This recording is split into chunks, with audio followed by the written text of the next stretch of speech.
So I bought Skyward Sword HD on the day it came out, and I wanted to make a quick video just giving my initial impressions of it. I've played about 6 or 7 hours of it so far. I've beat the first dungeon. Spent a lot of time in like the opening area because I wanted to do all the exploring that I could in it. And man, this game really does make me miss that traditional Zelda experience. First off, let me say it's so nice being able to play another Zelda game on the Switch after Breath of the Wild.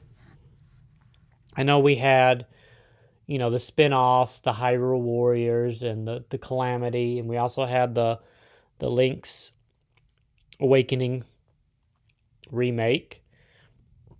But just the fact that we have another 3D traditional Zelda to play on the Switch is great to me, and it just made me miss that formula. Like we needed Breath of the Wild. Like the Zelda formula needed to be shooken up. Like not Zelda, but Nintendo needed to shake up the formula and change it dramatically after Skyward Sword. Because the formula, be honest, was getting stale, after Twilight Princess and then Skyward Sword came. The traditional Zelda formula, with the dungeons and everything like that, was starting to get a little bit stale. And so Breath of the Wild really invigorated the franchise, and Breath of the Wild is an amazing game in its own right. But after playing through Breath of the Wild and then going back to this, it's actually a bit refreshing to have that traditional Zelda experience back, to have that linear experience. I do enjoy linear games because I do feel like you always have an objective in mind and you're working towards that objective in a goal to beat the game fully. And I've actually never played this game before. So when this game came out in 2011, first off, I had never owned a Wii. I was in my senior year of college at the time, so I was really busy with schoolwork and such. And so I never picked the game up, nor did I pick up the Wii. The Wii is actually one of my least favorite Nintendo consoles. I know the Wii was revolutionary. It revolutionized the motion controls, and it really is a great console in its own right. But the Wii, to me, was one of my least favorite Nintendo consoles. It came right after the GameCube, and it really, graphics-wise, power-wise, it didn't really seem to improve much from the GameCube, and I was a bit turned off on it, considering you had games like the Xbox 360. The systems like Xbox 360 and such. And I wasn't too fond of all the motion controls implemented as the main gimmick throughout many of its games. And I knew that Skyward Sword, motion controls were not an option. They were mandatory. And at that time, I just liked to sit down to enjoy a game. I didn't want to have to stand up or move my arms and be all into it. I just kind of wanted to sit down and play through a game, just with a controller and buttons. So I never picked the game up, but now that I'm playing it, this really is a great game. Like, first off, this game looks really good on the TV, even like a 4K TV. It does look really good. It runs at 60 frames per second. The development team, they've done a good job improving the look of it. I do feel like they could have possibly, improved the textures some, because the textures do look a little bad. The game does look a whole lot better if you compare it to the Wii version. The Wii version, looked really blurry. But this is a really good-looking game, and it runs really well. It's an impressive little port. And, I never played the original, so I never got to experience all the complaints that most people have with the original Wii game, with the fee constantly coming up and, all the tutorials. So playing through that, they really downstreamed that a lot. The fee is now optional. Anytime, if you do need help, you can just click a button and you can get help provided to you.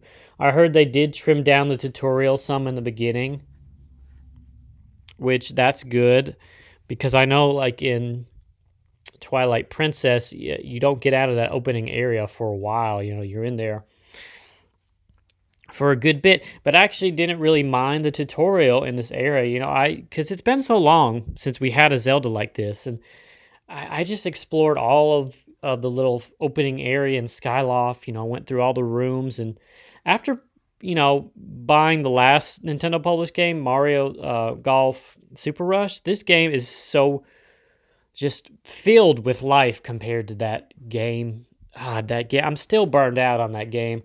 Like, I knew what I was getting into when I paid $60 for it. But still, I still feel burned out on that game because there was so little content, and the world in Golf Adventure was so lifeless, and just to see the detail in these rooms, and to have these characters say unique things to you, and to have these characters have some kind of development, personality, just everything you would come to expect from a Zelda game. It's just so nice to be able to see that in a Nintendo game again after Mario Golf, because I really needed that. And I know this is from the Wii era. This is an old game in HD, but it's really good to play. I just love exploring in it, and going back to that traditional dungeon format. Now, dungeons have always kind of been my least favorite in Zelda games. I know a lot of people love them, but me, mainly, I liked, exploring outside of the dungeons, and exploring the little areas, and doing the side quests, and doing things before you get to the dungeon. I really like those parts of the Zelda games. And so that, like with Breath of the Wild, I really liked that there wasn't really any traditional dungeons per se. You had the 100 shrines and such, and it was really more about exploration. But after going through that and kind of having that break from that Zelda formula, the dungeons in this game, it's not. I only completed the first dungeon, but I'm having a good time with it. I don't mind it as much, doing the dungeons this way. And there still is some exploration and such like that. I do like flying around in the sky to the different areas. That's kind of like Wind Waker-esque. And Wind Waker is probably my favorite Zelda game that I've replayed a lot of. Just sailing and going like you're on an adventure. It doesn't seem as open as Wind Waker did, but it is still really cool to see that you can just fly to these different islands on your little bird. I forget what they're called, on your loft wing. I think that's what it's called. But it's just to fly to these different islands is really cool. And I've talked a lot, and I haven't got into the controls yet. So there's two different control schemes to this game. You can use the button controls, and you can use motion controls. Now, I thought I would just be using button controls mainly, but I actually really do like the motion controls, and this kind of makes me want to go back to the Wii version and try that with the Wii remote. Because I actually prefer the motion controls in this game, because this game was entirely designed around motion control. And so, like with the button controls, you're not using, traditional face buttons for the sword. You're using the right stick to make your precise movements. And I felt like that was inaccurate. Like I didn't feel like I knew what I was doing swordplay-wise. It didn't feel as accurate. And so I turned those off, and I just went back to motion controls, and I stood up while playing. I actually didn't mind it. It seemed a lot more precise than the button controls, actually. There are some things I prefer button controls for, like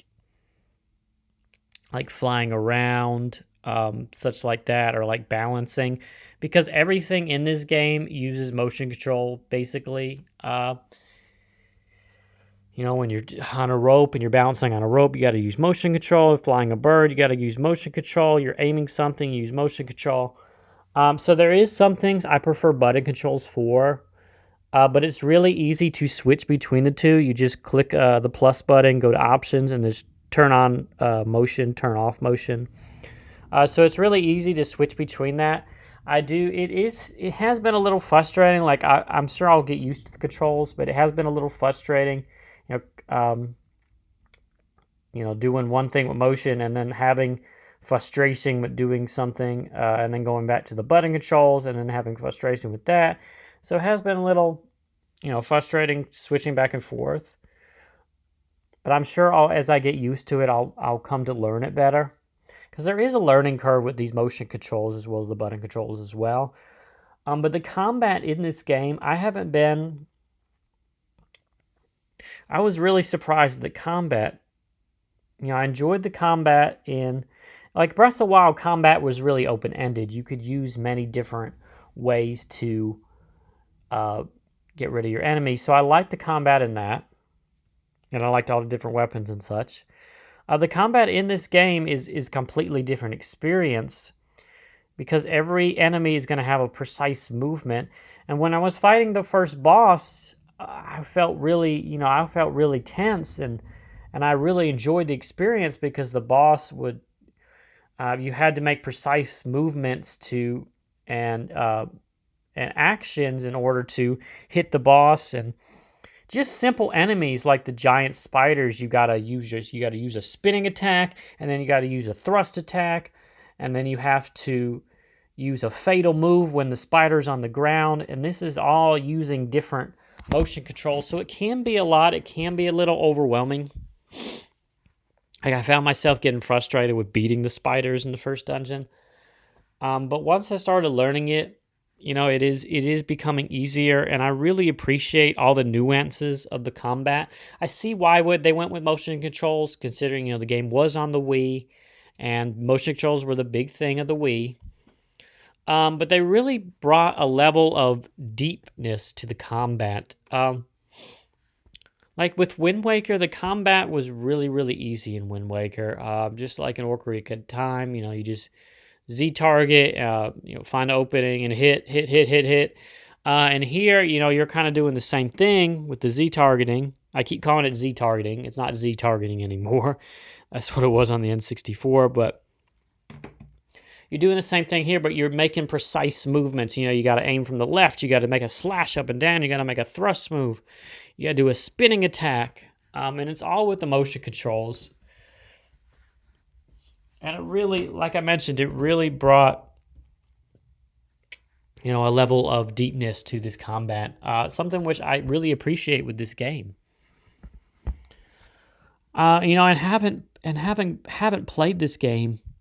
It's so nice to play kind of like a new experience. Like, I know for many people, this is not going to be a new experience. But I definitely, from my initial impressions, I would not recommend this if you haven't played Zelda game before, I would not recommend this as your first Zelda game. Definitely not. But if you're going from Breath of the Wild and you want to go into that traditional Zelda experience, this would be a good game to try, as long as you're, up for learning the learning curve of the button controls or the motion controls. I think it seems to be a really well-designed game. And I just love all the characters and the world building, and the story so far has been captivating. I love the appearance of Zelda in this one. So far, I'm just really loving this game, and I'm really glad that Nintendo had that this game was published to Switch, because I probably would have never gave it a chance. I probably would have never gave the motion controls a chance if they not had the button controls added on, because that's why I picked it up. My initial plan was to play with the button controls, and I ended up loving the motion controls instead. So yeah, I really do. I'm looking forward to beating this game and playing more of it. And possibly I'll do maybe a full review then. But yeah, overall, I think this is a great game. I'm enjoying it. It's such a nice breath of fresh air than from the staleness and lifelessness of Mario Golf Super Rush, which I know those games are completely different genres, but still, they're both Nintendo published. Thanks for watching. I appreciate it.